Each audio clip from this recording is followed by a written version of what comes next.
Como tem passado, meu amigo? Indagou a senhora com sua calma peculiar. Está tudo bem com você e a família? Sem dúvida. Estou sempre bem. Ressaltou com modos alegres. Não tenho visto sua ML. Tornou Dona Vilma. É que ela está cuidando de algumas coisas, lá em casa, e está sem tempo. Entendo. Também percebi que o amigo está diminuindo o número de palestras. Sempre achei que gostasse muito de ser expositor. Gosto, mas não estou recebendo tantos convites como antes. Nesse momento, sentiu-se como que desarmado. O efeito de energias que amigos espirituais lhe endereçavam acalmava sua mente e passou a ficar mais humilde e receptivo.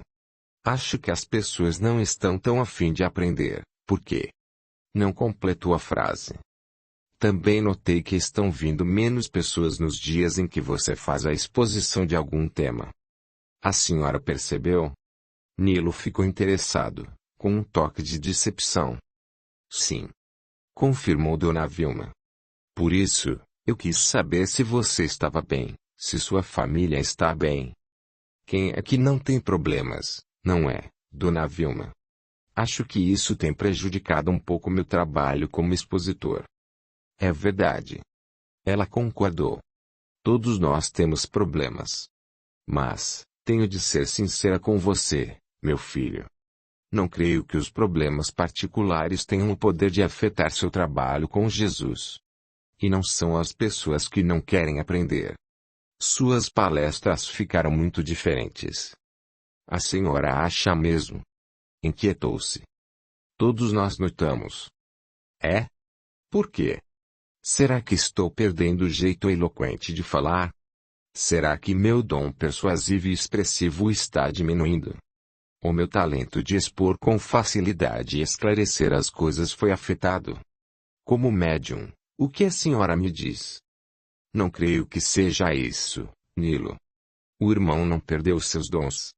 O que aconteceu foi que se afastou da sua origem e dos seus princípios. Ele não entendeu no primeiro momento. Ficou confuso. Como posso ter me afastado de minhas origens e princípios, Dona Vilma? Achou graça. A senhora está enganada. Você é cristão, Nilo. Mas é claro que sou cristão. Sou espírita. Enfatizou com ar soberbo. Verdade. O irmão é espírita. Quase murmurou com jeitinho humilde. Em seguida, disse. E o espiritismo, doutrina cristã, está contido nas obras da codificação espírita, cujo autor ou codificador é Allan Kardec, não é mesmo? Sim. Mas não completou. Sabe, Nilo. Por mais que eu leia, estude e aprenda sobre os ensinamentos do Mestre Jesus, sempre descubro que ainda falta algum entendimento para mim. Já reparou como é lindo o Sermão da Montanha? Falou com entusiasmo, mas não deixou responder. Nunca me canso de lê-lo, admirá-lo e estudá-lo. Aliás, todos os exemplos e a vida de Jesus têm a força da vida eterna. O Mestre não veio aqui, há milhares de anos, trazer ensinamentos somente para as pessoas daquela época. Quando estudamos o que ele disse, descobrimos que serve para todas as épocas da humanidade. Sabe por quê? Porque tudo o que ele disse é baseado na lei universal do amor. Sábio, Jesus percebeu que não entenderíamos o seu evangelho de imediato, por isso disse que enviaria um Consolador prometido para explicar tudo aquilo que havia dito, ensinado e que ficaria eternamente conosco. Entendemos que esse Consolador não seria uma pessoa. Essa promessa de nosso Senhor Jesus Cristo se concretizou 18 séculos depois, por meio do trabalho de Allan Kardec, diversos médiuns e de um grupo respeitoso de espíritos, além do espírito de verdade. Essa união trouxe, primeiro, em 1857, o Livro dos Espíritos. Depois, em 1861, o Livro dos Médiuns. Foi um trabalho árduo, que exigia inteligência, perspicácia, perseverança e muito mais. Imagina tudo aquilo escrito à mão e tendo de ser elaborado, estudado, pesquisado, organizado e muito mais. Eu nem tenho ideia de como poderia ser feito sem a informática, não é mesmo? Deu uma risadinha. Daí, o Sr. Allan Kardec decidiu trazer algo mais profundo ainda do que aquelas duas obras. Ele publicou, em 1864, o Evangelho segundo o Espiritismo, uma obra fantástica onde se concentram não as pesquisas ou explicações sobre o que Jesus fez, sobre os milagres e suas andanças. Não. O codificador da doutrina espírita não focou nisso. Ao contrário, ele fez algo magnífico. O Sr. Allan Kardec focou nos ensinamentos morais de Jesus. Dona Vilma, a senhora vai me desculpar, tenho de ser sincero. Para mim e para muitas outras pessoas, Allan Kardec e a codificação estão ultrapassados. Não sou eloquente como você, meu filho, falou com doçura. Não tenho o talento de encantar as pessoas quando falo, muito menos o dom de persuadi-las por meio de palavras. Mas preciso concluir minha ideia. Deixe-me terminar, por favor. Só assim poderá tirar suas próprias conclusões e não as minhas. Olhou nos olhos. Nilo fugiu-lhe o olhar, embora ficasse atento. Percebendo isso, ela prosseguiu. Então, o Sr. Allan Kardec se prendeu aos ensinamentos morais de Jesus porque sabia, ou foi inspirado, que essa era a grande necessidade do ser humano. A Idade Média acabou no século XV. E apesar de ter se passado mais de 400 anos de seu fim, aconteceu o auto de fé, em 9 de outubro de 1861, em Barcelona, na Espanha, onde foram queimadas as obras espíritas por determinação do bispo Antônio Palau y Termes, mostrando o grau de intolerância da Igreja Católica. Então, percebe-se que a ignorância, a intolerância e as proibições ainda a dominavam. Mas, nós sabemos que aquilo foi necessário ou vamos acreditar que Deus erra, não é mesmo? Deu outra risadinha.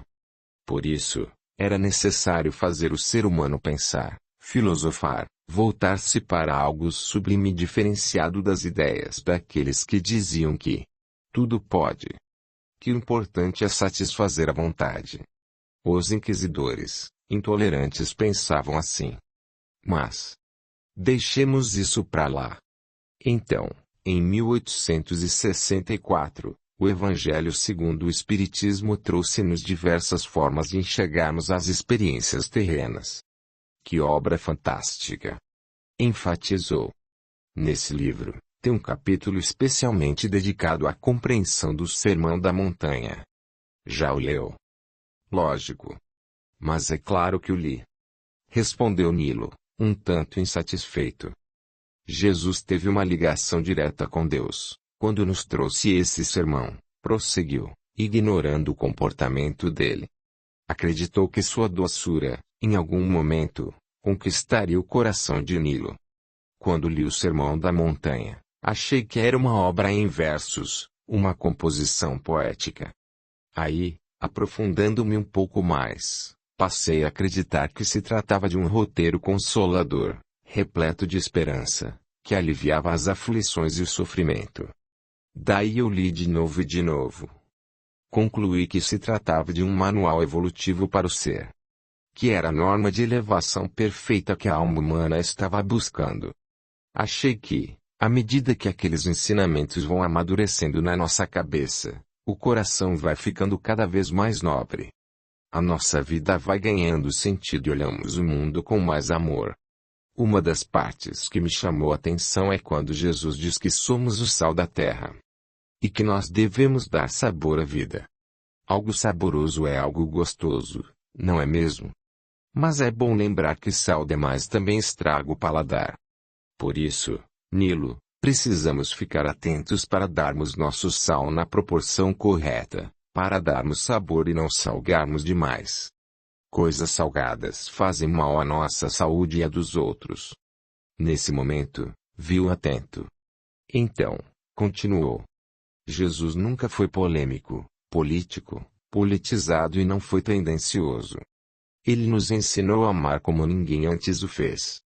Lembro que foi no Sermão da Montanha que o Mestre nos fala para amarmos os nossos inimigos. Acho que não estou errada, não. Estou? Não, Dona Vilma. A senhora está certa. É no Sermão da Montanha que Jesus nos diz que precisamos amar nossos inimigos, respondeu descontente. Amar os inimigos é perdoar, orar por eles. Jesus não nos manda ser conivente com o erro, não diz para darmos as mãos e sairmos por aí de braços dados como o inimigo. Não. Ele diz para perdoar, amar. Isso é fazer o bem, porque o bem tem força, tem poder renovador e construtivo, além de maravilhoso em nossas vidas. Jesus nos ensina a ser tolerantes, a compreendermos, não termos mágoa nem rancor. Jesus ensina a não julgar. Não julgar é não ser partidário, politizado e ter tendências estranhas ao amor de Deus. Não é isso mesmo, Nilo? Não houve resposta. Ela continuou. O mestre Nazareno ensinou que não devemos julgar para não sermos julgados. E a doutrina espírita, codificada por Allan Kardec, ensina que, pela bondade e justiça divina, teremos o melhor juiz para nos julgar. A nossa própria consciência. Dessa forma, modifica-se aquela ideia de Deus que pune, julga e condena. A doutrina espírita esclarece muito bem o que Jesus ensinou, explicando que todas as leis divinas estão registradas na consciência do ser humano, independente de sua forma de pensar e agir. Um dia, será essa consciência que vai cobrá-lo e corrigi-lo. Não Deus. Jesus ensinou que o Pai da vida é criador de amor, tanto que ama igualmente todos os seus filhos, todas as suas criaturas. Jesus ensinou e a doutrina espírita, codificada por Allan Kardec, explica que a nossa relação com Deus deve ser de amor e existe um recurso maravilhoso para nós entrarmos em contato com esse Pai. A prece, a oração. Se não me engano, é no Sermão da Montanha que o Mestre até nos ensina a orar, quando nos traz a oração do Pai Nosso, não é mesmo, Nilo? Novamente ele não respondeu. Dona Vilma prosseguiu. Jesus até ensina como devemos fazer preces. Ele fala para entrarmos no nosso quarto para ficarmos a sós com Deus, que está em todos os lugares. Fala para fecharmos a porta, que é para nos isolarmos do resto do mundo. E orarmos para o Pai que está no céu, ou seja, só nos concentrarmos nele, conversarmos com ele. É Deus quem precisa nos ouvir e não os vizinhos. Não precisamos de palavras bonitas nem de sermos eloquentes. Precisamos ser sinceros, humildes, bondosos. Acho que é nesse Sermão da Montanha que Jesus fala para pedir-nos para que possamos receber, ou melhor, precisamos fazer o pedido do que queremos para isso ficar registrado na nossa mente, para ficar claro o que desejamos. Também diz para buscarmos quando quisermos achar, ou seja, para fazermos a nossa parte para conquistarmos aquilo que desejamos. Depois, ele diz para batermos para a porta se abrir, que quer dizer insista, persista, vá em frente porque nada cai do céu. Acho tão interessante que o Mestre Nazareno fala de amor e esperança o tempo todo, além de nos ensinar como fazermos o mesmo. Não é, Nilo? É, Dona Vilma. Respondeu sussurrando e de cabeça baixa. Eu gosto daquela parte do Sermão da Montanha quando Jesus nos fala sobre construirmos a nossa casa sobre a rocha. A nossa casa simboliza a fé, nossa religiosidade, nossa esperança. A rocha significa a Deus, a nossa ligação com o Pai Criador. Ele diz que virão os ventos, as ondas, as tempestades. Que são os problemas, as dificuldades financeiras, os problemas de saúde, complexidade no serviço, problemas na família. São os obstáculos que ninguém, nunca, deixará de ter. São os desafios que, como seres em evolução, precisamos enfrentar. Então, Jesus nos ensina que quando construirmos a nossa fé na rocha sólida de Deus, ficamos firmes nas tempestades da vida. Não podemos arruinar a nossa vida com orgulho, vaidade, egoísmo e diversos vícios morais ou físicos. Esses são os ventos, as ondas e as tempestades. E, hoje, quantas vidas e famílias inteiras nós vemos no desespero, no sofrimento por não ter fé e esperança em Deus. Nos dias atuais, Nilo, ela continua o traço. Muitas pessoas acham que Jesus está ultrapassado. Tudo bem. Está certo para elas. Busquem e encontrem, então, seus caminhos em outras filosofias ou religiões que não sejam cristãs, mas não falem mal do Cristo. Existem outros tantos que acreditam que Kardec está ultrapassado. Está certo para eles. Tudo bem. Busquem, então, outra filosofia que não é espírita, que seja melhor para seu entendimento, mas não falem mal da codificação dentro de uma casa espírita. Isso não é certo, pois traz consequências tristes. Não sei das outras religiões ou filosofias porque não as conheço, por isso não posso falar. Conheço as obras da codificação um pouquinho e conheço também outro pouquinho sobre as pessoas que buscam as casas espíritas. Alguém que lá está é para renovar sua esperança, sua força, sua fé, sua compreensão. Alguém que lá está em busca de consolação, não em razão de uma causa, é para conhecer algo que o faça desenvolver o amor, o perdão, aplacar a dor de uma perda. Coisa que o Evangelho segundo o Espiritismo nos fala também. É preciso ver o mundo com olhos bons. Se seus olhos forem bons, todo o seu corpo será luz, como nos ensinou Jesus, também no Sermão da Montanha. Aquele que procura o casa espírita precisa de esclarecimento e não de insegurança, de amargura pelas reflexões infelizes que houve em uma palestra. Necessita aprender a dar e a oferecer o amor fraterno e não conhecer polêmicas que arruinam a fé. As pessoas que procuram uma casa espírita desejam esclarecimentos sobre a bondade e justiça divina. Os abençoados expositores da doutrina precisam focar nisso. Faça como Jesus. Ensine sobre amor e bondade e deixe que as pessoas, que elas mesmas, por meio do livre-arbítrio, possam tomar suas próprias decisões sobre tudo no mundo em que vivem. Não tente formar opiniões usando para isso o desrespeito àqueles que governam ou lideram causas controversas. Quem é espírita sabe que a lei de Deus se cumpre e a justiça vai acontecer.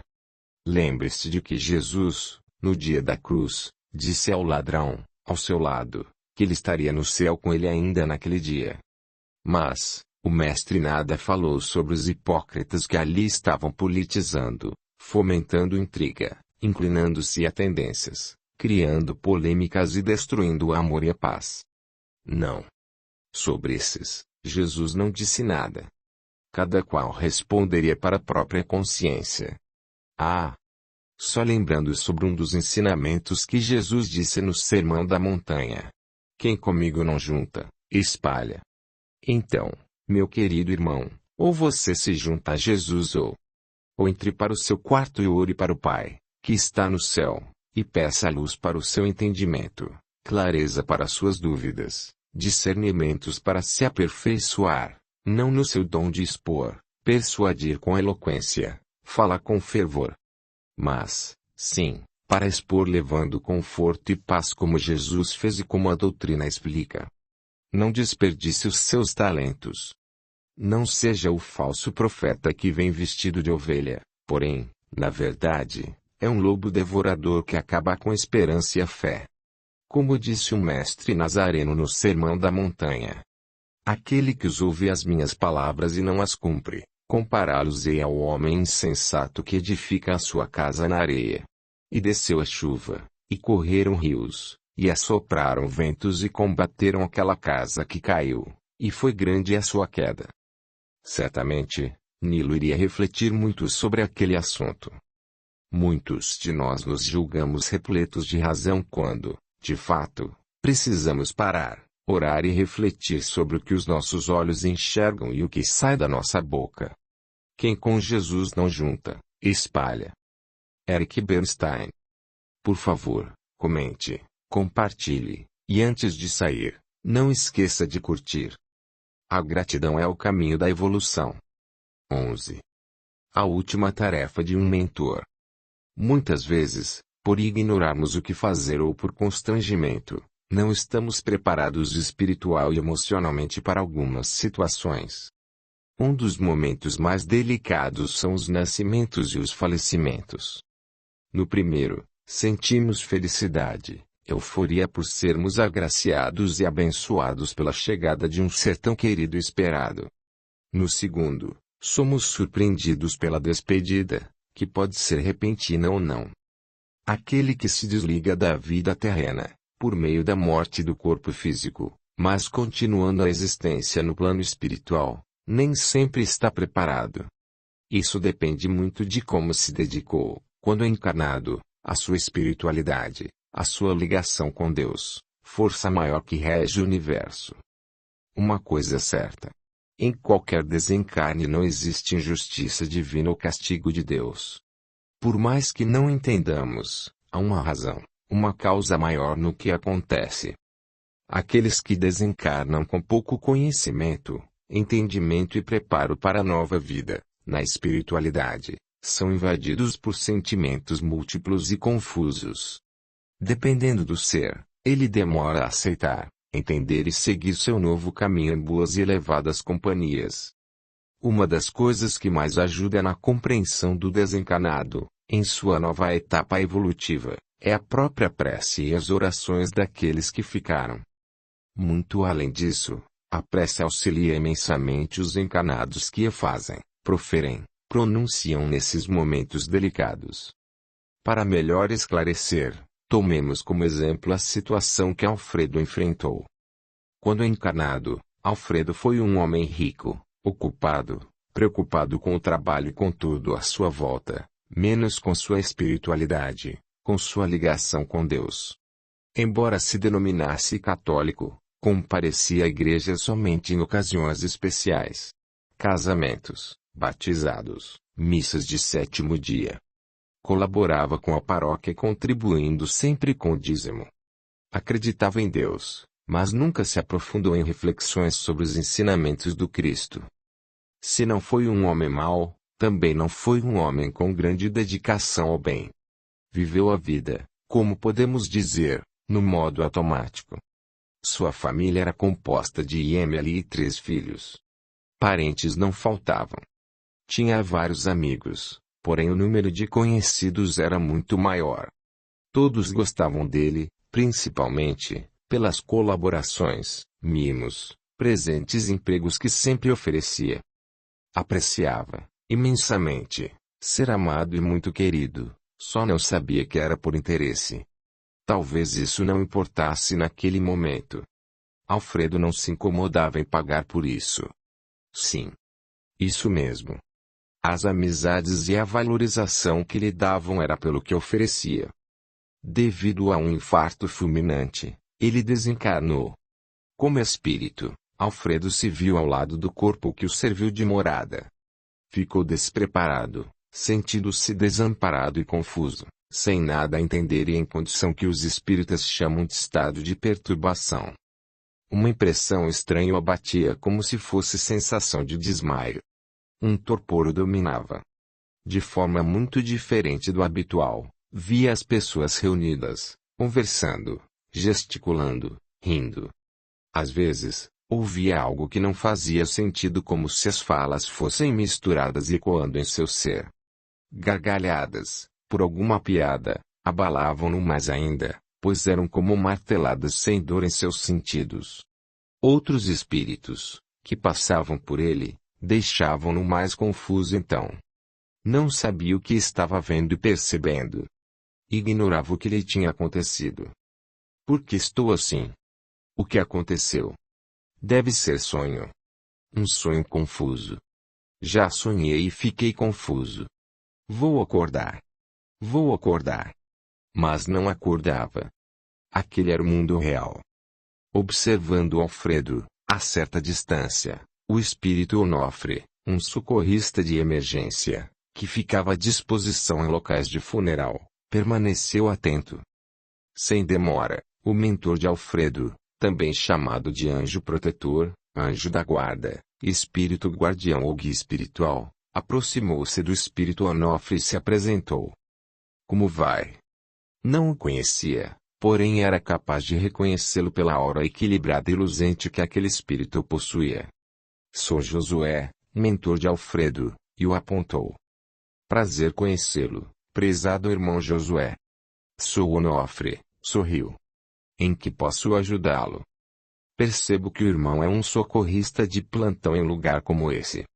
Estou aqui com meu pupilo recém-desencanado, que precisa de socorro e orientação. O meu protegido Alfredo não foi homem mau. Seu progresso no mundo foi intelectual e material. Sua dedicação excessiva ao trabalho não o deixou espiritualizar-se. Por isso, agora, passa por grande estado de perturbação e confusão mental após o desencarne. Vejo que está com a mesma dificuldade da maioria dos protetores espirituais, considerou Onofre em meio à expressão preocupante, disfarçada com suave sorriso. No mesmo instante, disposto a ajudar, aproximou-se de Alfredo, o recém-desencanado, e observou melhor. Como nota, ele não nos pode ver, comentou o espírito Josué. Também não se eleva em prece rogando ajuda e amparo de Deus ou de Jesus ou ainda de entidades de considerada elevação, que intermediam ligação com o Criador. Não se liga ao Pai da vida como ensinam as religiões nem suspira por força divina da criação como indicam as filosofias. Como sabe, temo por sua falta de elevação de consciência. Outros espíritos, caídos nos declínios morais, podem se aproveitar dele. Essas primeiras horas, após o desencarne, são bem importantes. É verdade, meu amigo. A equipe de que disponho já se aproxima para nos auxiliar. Os encarnados, aqui, não cooperam. Porém, faremos o possível para ajudar, desde já. Energias sublimes de amor, daqueles tarefeiros espirituais, passaram a ser dissipadas sobre o espírito Alfredo, que não se sentia nada bem. A muito custo, conseguiu perceber seu mentor Josué. Confuso, quis saber. Você pode me ver e me ouvir? Eu sei disso. Sim, meu caro Alfredo. Eu posso sim. Me ajude, por favor. Estava desesperado. É um pesadelo. Não consigo acordar. Não é pesadelo, meu caro Alfredo. Você não vive mais no corpo físico. Olhe para o corpo que usou ali, indicou o caixão. Morri? Eu morri? Não. Está conversando comigo. Está vivo. Não percebe? Tornou o mentor. É estranho. Estou me sentindo esquisito. Fora de mim, Alfredo declarou. Vai se acostumar quando estiver mais equilibrado, meu caro. Não é possível. Não é verdade. Ontem mesmo eu conversava com um amigo e prometi que iríamos com a família a um cruzeiro. Também tinha prometido um almoço em casa para reunir os parentes. Tinha planos de... Não poderá realizar mais nada disso. Não agora, tornou o mentor Josué. Não posso deixar minha família. Olhe como estão. Não quero deixar meus parentes e amigos. Pensando bem, não sei dizer se morri mesmo. Vejam como eles reagem. É verdade, Alfredo. Eles não se comportam como deveriam. Estão aqui para marcar presença. Não é verdade. Eram meus amigos, parentes, conhecidos. Gostavam de mim.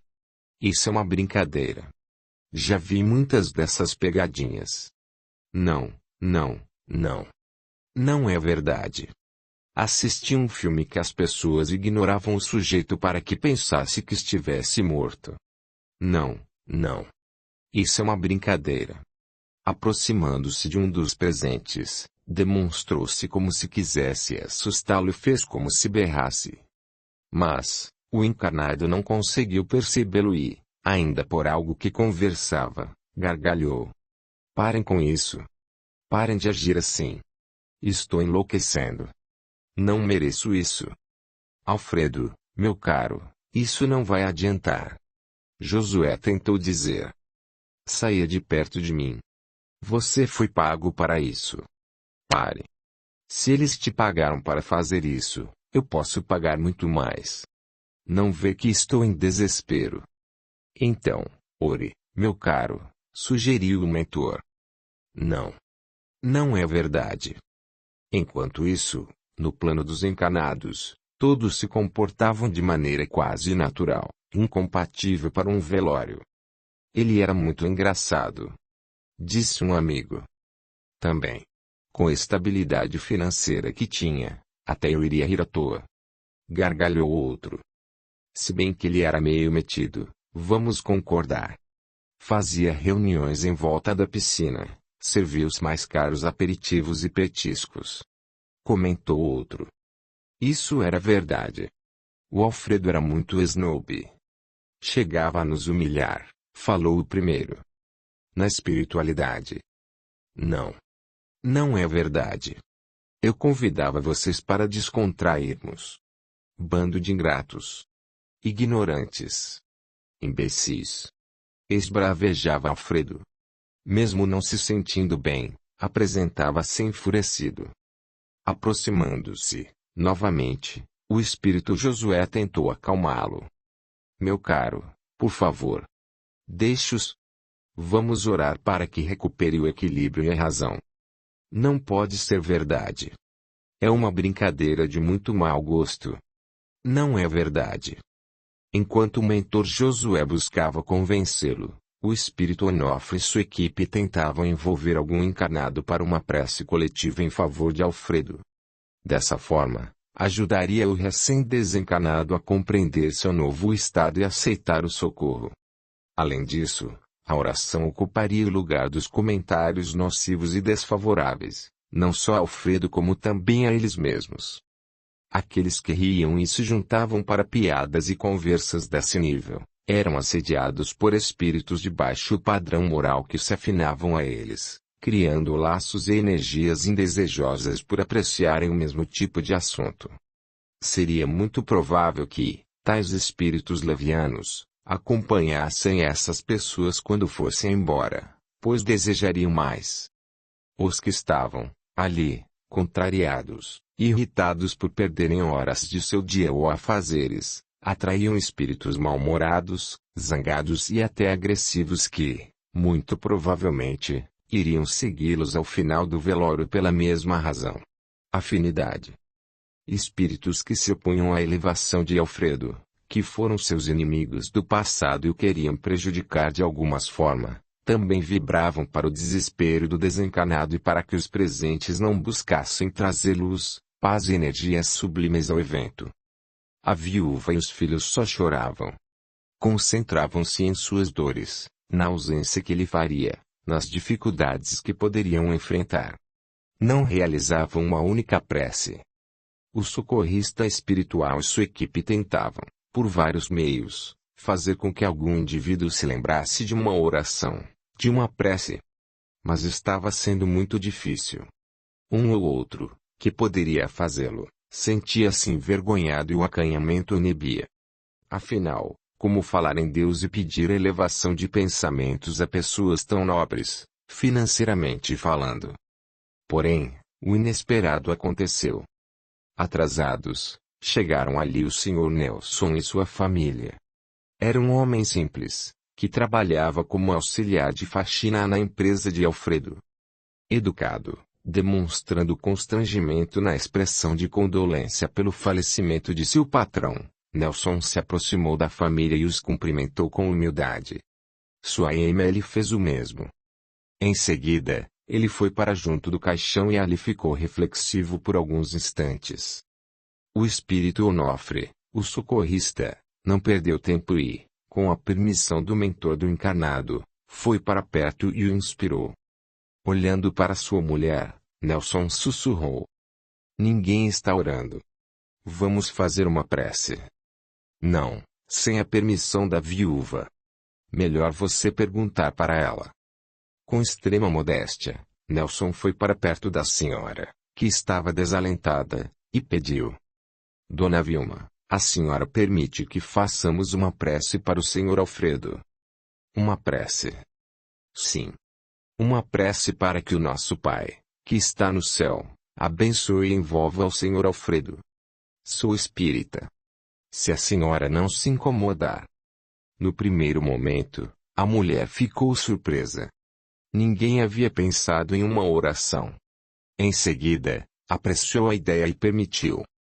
Nelson, com seu jeito simples, olhou para os que estavam à sua volta e convidou-os para que o acompanhassem para junto do caixão, a fim de uma oração em intenção do falecido.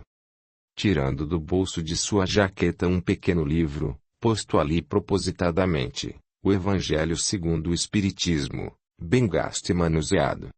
Folheou e encontrou o que procurava. Coletânea de preces espíritas e prece por alguém que acaba de morrer. Caros irmãos em Jesus, estamos aqui reunidos para entregar a Deus, nosso Pai da vida, a alma do nosso irmão Alfredo. Um homem, que vivendo entre nós, certamente, cooperou para o nosso desenvolvimento em vários sentidos.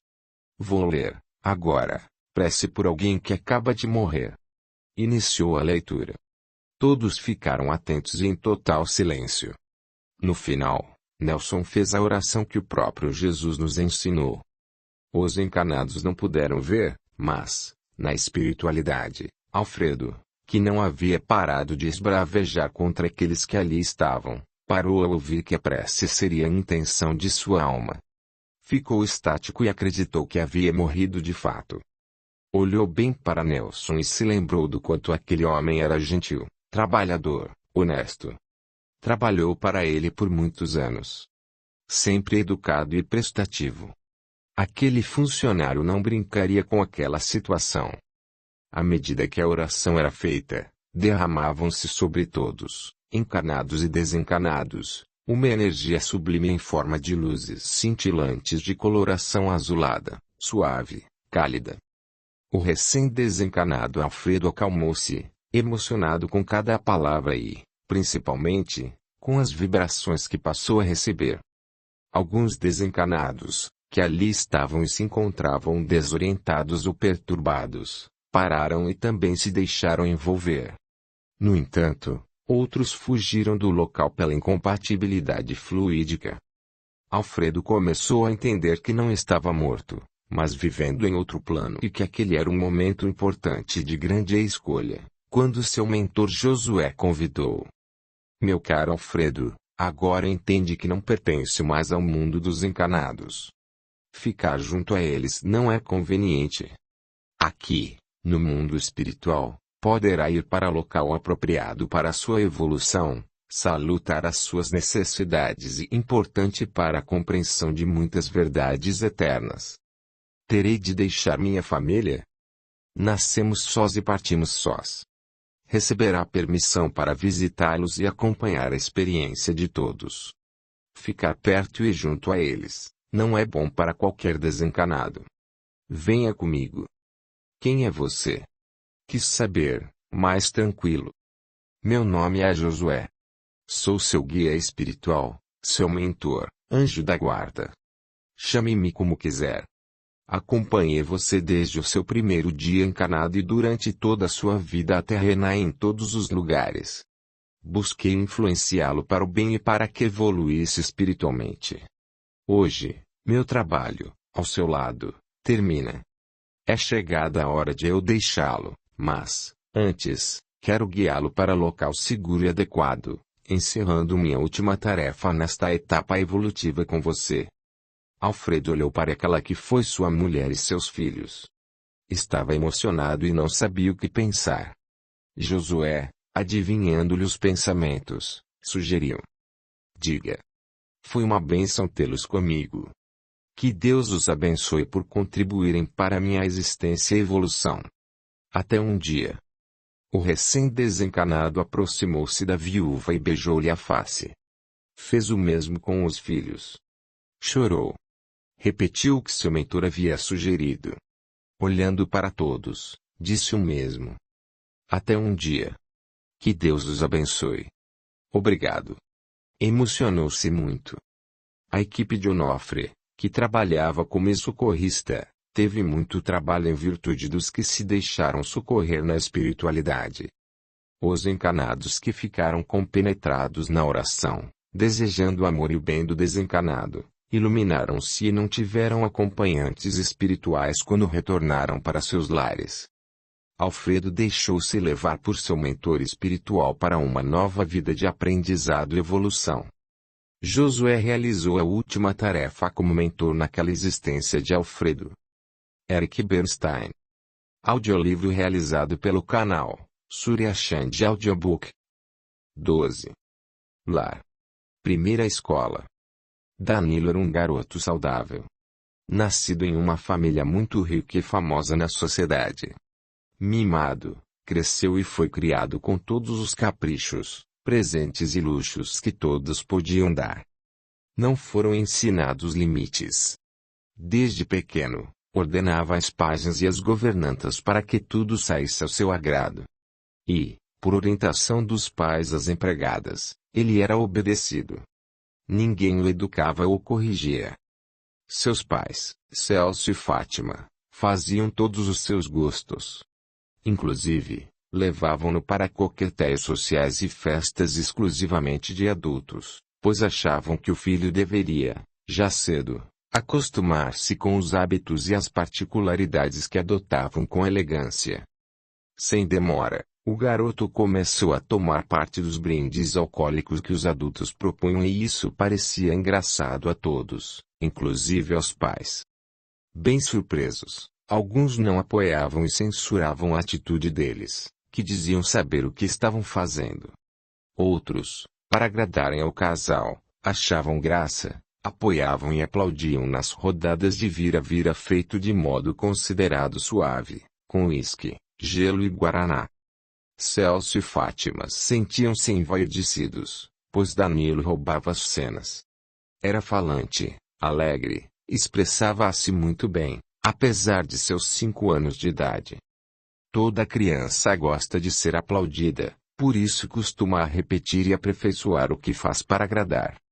O tempo foi passando e Danilo, sentindo-se orgulhoso e incentivado, forçava-se a aumentar a quantidade de bebida alcoólica e mostrava-se sem efeitos visíveis da bebida. Aos 15 anos, estudando em um dos melhores colégios, audaciosamente, o jovem desafiava outros colegas a campeonatos de vira-vira, com bebidas que continham forte teor alcoólico, para descobrirem, entre eles, quem era o mais forte para a bebida. Certamente, Danilo vencia todas as competições. Suas companhias espirituais passaram a ser espíritos sem evolução, presos nos vícios e nas maldades. Sugavam suas energias, além de apoiá-lo a seguir por caminhos indecorosos, desmoralizados com a sua própria espiritualidade. Nunca lhe foi ensinado nada sobre religiosidade, religião, Deus. Nada. Não demorou, amigos de baixo nível que conheceu, incentivaram-no ao uso de entorpecentes. Em pouco tempo, começou a misturar drogas com bebidas e chegava, segundo ele, ao êxtase das sensações. Não imaginava que aquele era um caminho, praticamente, sem volta. Celso e Fátima sempre viviam excessivamente preocupados com as finanças, com status, colunas sociais, com a badalação do nome da família e não acompanhavam os acontecimentos íntimos da vida do filho que Deus lhes confiou.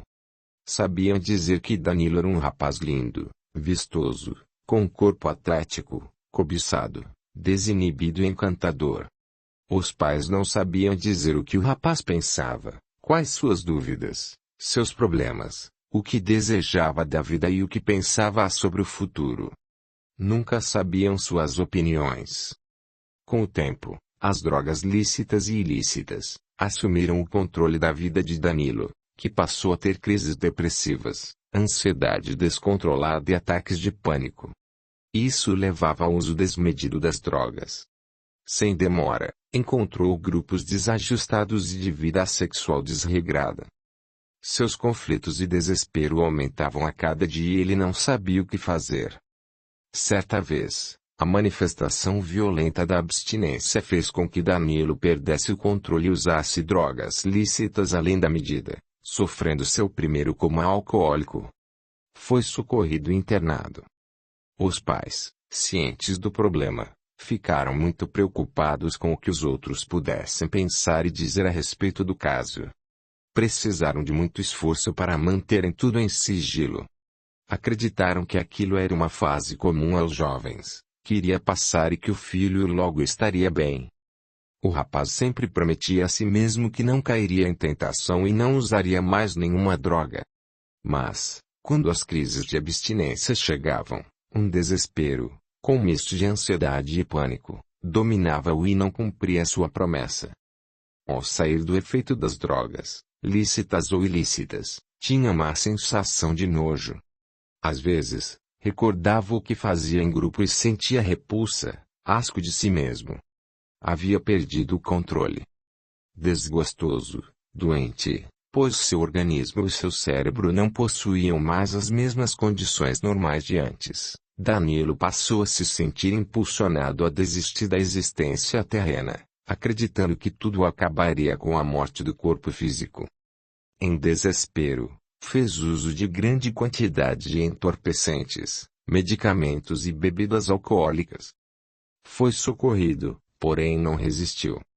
Danilo, jovem, bonito, atlético, desinibido, falante, educado, sociável e dono de muitas outras aparentes qualidades, desencanou, gerando uma série de perguntas pela razão de seu suicídio tão inesperado, tão imprevisível.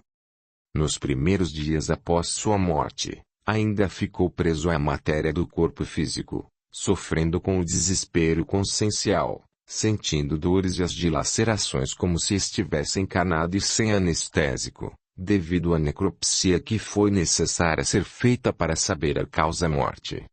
A cremação do corpo foi experimentada pelo espírito em desespero. Atraiu-se ao Vale dos Suicidas e lá permaneceu envolto em energias tristes e desesperadoras, impossíveis de serem descritas. Depois de tanto sofrimento, desejou socorro, pediu e implorou que Deus o ajudasse. Auxiliado, após o amparo, Danilo compreendeu que foi o causador do grande distúrbio de seu físico e de sua mente. Entendeu que tudo é possível na vida, por isso ele poderia ter procurado cuidar do seu lado religioso, buscado uma religião, desenvolvido fé em Deus. Mas não. Encontrou tempo para sair, beber, usar drogas, envolver-se com pessoas de baixo nível, porém não encontrou tempo para si, para Deus. Por conta dos vícios e da ausência da força necessária para viver, suicidou-se, tentando destruir a única coisa que lhe foi dada de graça: a vida. Não conseguiu. Matou somente o corpo, perfeito e saudável, que Deus lhe deu. O arrependimento e sentimento de culpa tomaram conta dele ao perceber que existia algo muito maior, que tudo governa com harmonia e excelência. Muitos anos depois, na espiritualidade, seus pais se encontravam em estado também precário de entendimento espiritual. Em vida terrena, Celso e Fátima só se dedicaram aos bens materiais. Nunca cultivaram a fé nem praticaram qualquer caridade. Passaram longo período em lugar calamitoso. Socorridos, aprenderam que a vida não termina após a morte e que somos responsáveis por tudo aquilo que realizamos ou deixamos de fazer. Descobriram que não ofereceram ao filho Danilo amparo, educação, atenção e orientação necessária, pois estavam preocupados com situações superficiais e fúteis. Falharam na principal tarefa de suas vidas. Novo planejamento reencarnatório. A consciência de Danilo cobrava-lhe por ter destruído seu cérebro com o uso de drogas e seu corpo com o ato do suicídio.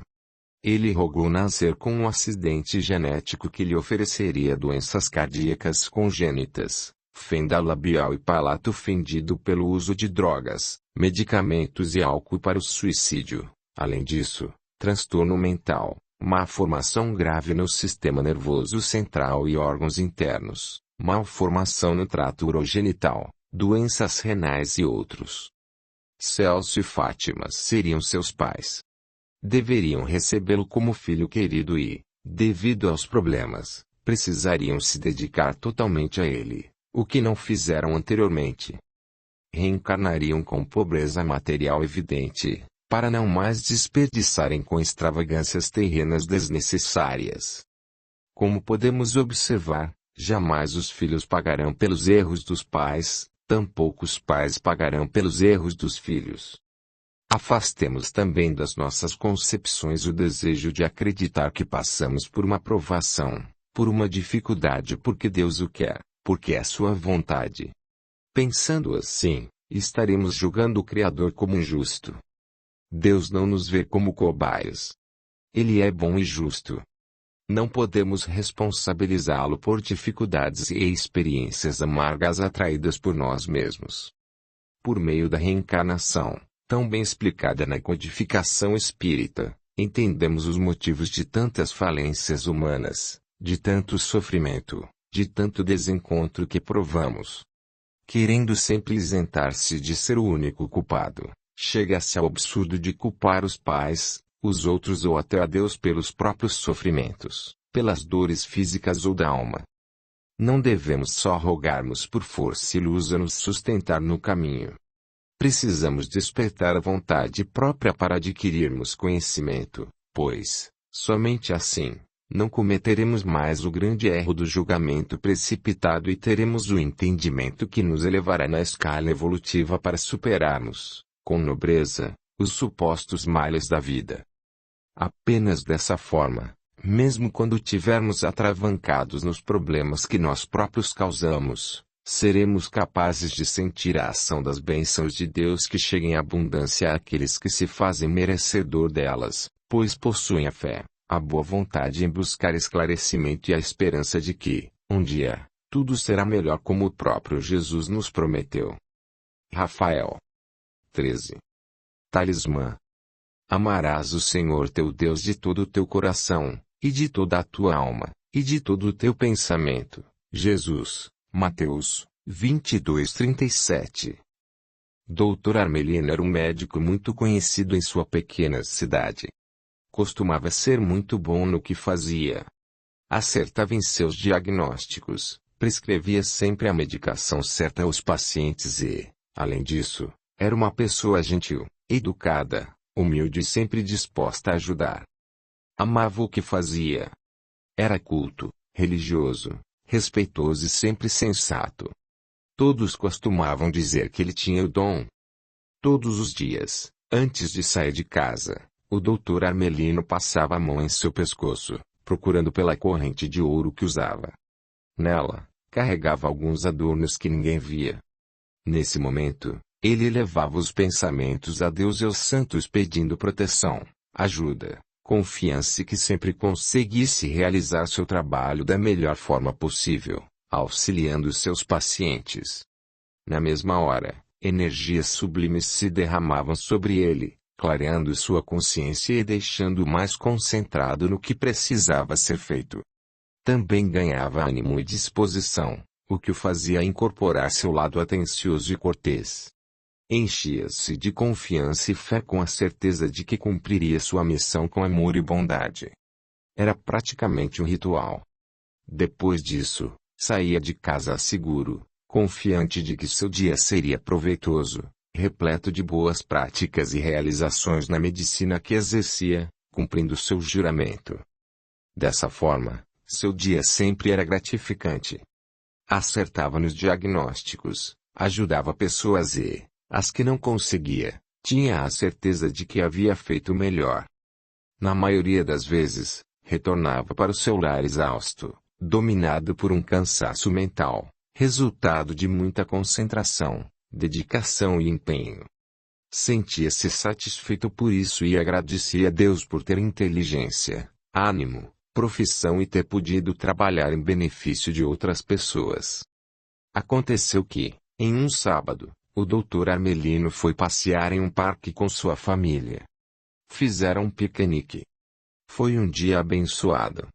Sentado no gramado ao lado da ML, reparou o quanto os filhos, que brincavam ao longe, haviam crescido. O mais novo era quase adolescente e os dois mais velhos já eram jovens rapazes. Ficou imaginando até quando ainda desejariam sair para fazerem piqueniques com ele e a mãe. Os garotos o convidaram para jogar bola e ele foi. Riram e se divertiram muito, principalmente, por ele não ter qualquer habilidade com o esporte. De certo, aquela ocasião seria uma memória para ele e os meninos. Ao retornarem para casa, o Dr. Armelino foi para o banho e percebeu que sua corrente de ouro havia sumido. Imediatamente, entrou em desespero. Lembrou-se de que foi sua avó, que com todo o carinho no dia da sua formatura, deu-lhe tal amuleto e recomendou que nunca o tirasse do pescoço, pois era um talismã para a sua proteção e segurança a fim de desempenhar de forma brilhante a sua tarefa como médico. Ele nunca se esqueceu disso e atribuía ao objeto todas as conquistas e realizações feitas como médico. O Dr. Armelino não percebia, porém o que realmente o fazia um ótimo profissional não era o seu talismã, mas sua atitude mental e positiva, que o ligava à força divina que tudo rege. Deus. Era um bom homem de coração e caráter. Tinha fé, independentemente das circunstâncias. Quando algo não saía como ele desejava, analisava seu empenho e entendia que era a vontade do Criador, pois sabia que havia oferecido seu melhor. Era estudioso, dedicado e isso contribuía imensamente para que fosse o melhor profissional na sua área. Mas, ao colocar a mão no pescoço e sentir a falta da corrente, que não encontrou em lugar algum da sua casa, começou a sentir tremores e até calafrios. A insegurança aqueceu dentro dele, chegando a pensar que jamais seria o mesmo homem, o mesmo profissional, pois aquele amuleto era tudo em sua vida. Nunca poderia ter se separado de tal artefato, que representava a força e a produtividade que tinha. No domingo estaria de plantão no hospital, mas, não se achando em condições de trabalhar, pediu a um colega que atendesse em seu lugar. Em casa, passou a ter pensamentos de medo, duvidando da própria capacidade. O pobre homem jogava fora sua fé, sua aptidão como se tudo estivesse vinculado ao tal talismã. Nos dias que se seguiram, sentiu-se muito confuso e inseguro. Não gostaria de ir ao trabalho sem seu objeto de sorte. A ML tentava animá-lo, mas não conseguia. Chegou a discutir com ele, porém não foi o bastante para convencê-lo. Na quinta-feira, bateu à sua porta o Sr. Gildo, um homem que conhecia havia muitos anos. Era um senhor simples e de poucas posses. Como médico, o Dr. Armelino cuidava dele e de toda a sua família. Ao atendê-lo, o médico quis saber: "Como vai, Sr. Gildo? O que o traz aqui?" Sorriu, disfarçando suas preocupações. "Bom dia, doutor. Eu estou bem. E o senhor?" "Estou bem também. Em que posso ajudá-lo?" "Sabe o que é, doutor? A Solange, minha filhinha, que o senhor cuida desde que nasceu, desde antes de ontem está com febre, que não baixa por nada deste mundo. Eu fui até o hospital e disseram que o senhor não foi trabalhar. O outro médico examinou e deu remédio, mas não descobriu a causa nem resolveu o problema. Fiquei muito preocupado com o senhor, pois sempre nos atende e quando não, depois, procura saber o que aconteceu, vai lá em casa. Agora estou feliz por ver o senhor aqui dizendo que está bem. Mas, doutor, eu vim aqui pedir para o senhor ir lá até a minha casa dar uma olhada na Solange." Surpreso, o médico sentiu-se quase aterrorizado e disse: "Senhor Gildo, tenho de pedir ao senhor que leve a Solange ao hospital, novamente." "Mas, doutor, o sítio é longe do hospital. Ontem, já foi muito difícil levar essa menina lá." Ela ficou agitada. "Não tenho carro como o senhor sabe. Colocar a Solange em uma charrete, de novo, vai ser complicado. O senhor conhece a situação. Ela tem problema e não fica bem quando alguma coisa sai diferente do que ela está acostumada. Além disso, doutor." Explicou-se mais, falando com extrema humildade: "O senhor sabe que a Solange não aceita outro médico, pois foi o senhor que cuidou dela desde que nasceu." "É, senhor Gildo. Eu sei. Mas o senhor vai ter de me desculpar. Não estou em condições de atender nem a ela nem a ninguém. Não posso." O senhor está bem mesmo, Dr. Armelino? Aconteceu alguma coisa? O senhor adoeceu? Perguntou com extrema simplicidade, rodeando a aba do chapéu entre as mãos. Aconteceu. Mas não é nada com minha saúde ou da minha família. Acho que o senhor não entenderia e... Oh, Dr. Armelino. Entenderia sim. E se eu puder ajudar, faço qualquer coisa mesmo pelo senhor. Pode confiar em mim. Conheço o senhor há tanto tempo que perdi as contas dos anos. Sou tão, mas tão grato por tudo que o senhor tem feito por minha filha e por toda a minha família que nem sei como retribuir. Se o senhor quiser ao menos desabafar, pode confiar que eu escuto.